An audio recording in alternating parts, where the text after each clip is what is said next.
सबके मन में ये आता है कि एक आईएएस अधिकारी बनने के लिए जो देश की सबसे बड़ी सेवा है,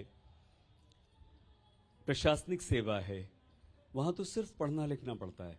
तो ये आपकी साहित्यिक यात्रा आप सिविल सर्वेंट बने उसके बाद शुरू हुई या पहले से थी? और अगर ये था तो ये कितना कठिन कार्य था?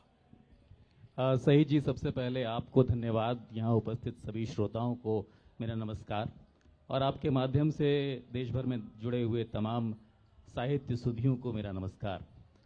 आपने जिस प्रश्न का ये जिक्र यहाँ पर किया है, उसके उत्तर में मैं सिर्फ इतना कहना चाहूँगा कि बचपन से साहित्य का संस्कार मिला, और यह संस्कार कुछ हद तक विरासत में था, क्योंकि मेरे पिता भी अंग्रेजी और हिंदी में लिखते थे। वो अंग्रेजी और हिंदी के शिक्षक थे और साथ में सृजन भी करते थे कविताओं और कहानियों का, और उसी से मन पर गहरी छाप पड़ी। उन्होंने हिंदी और अंग्रेजी साहित्य से मुझे इंट्रोड्यूस कराया, जो भी सर्वश्रेष्ठ साहित्य था उस समय उपलब्ध था। मुझे याद है कि जब मैं 7वीं कक्षा में था और गर्मियों की छुट्टियों में उस समय पढ़ने और किताबें पढ़ने की परंपरा हुआ करती थी, और शायद मनोरंजन के लिए सबसे सहज रूप से जो उपलब्ध होती थी वो किताबें ही होती थी। तो उस समय प्रेमचंद की मानसरोवर जो 9 खंडों में थी वो उन्होंने मुझे भेंट दी थी, और उससे मुझे लगता है कि साहित्य के प्रति रुचि जगी। कविताओं में जो ध्वनियों और संकेतों के प्रति अनुराग था वो तो बचपन से था, और धीरे धीरे पढ़ाई के साथ साथ थोड़ा बहुत लिखना शुरू किया। आज भी अपने आप को कवि नहीं कह सकता,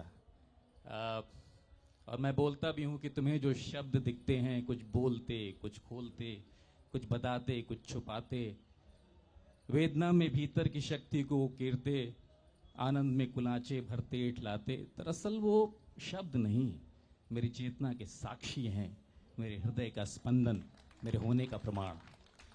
उसके बाद धीरे धीरे जैसे जैसे यात्रा और आगे बढ़ी, लिखना शुरू किया, कविताएं लिखी, कहानियां लिखी, और फिर भी ये कहूँगा कि कवि कहने का दुस्साहस नहीं कर सकता। हम यही इसीलिए थोड़ा सा समझ नहीं पा रहे थे, क्योंकि 10-10, 12-12 घंटे उससे ज़्यादा आप लोग पढ़ाई करते हैं, और उसमें घर परिवार ने, आशुतोष सर आपने बहुत अच्छी बात कही, पिताजी का सहयोग रहा, घर का माहौल रहा।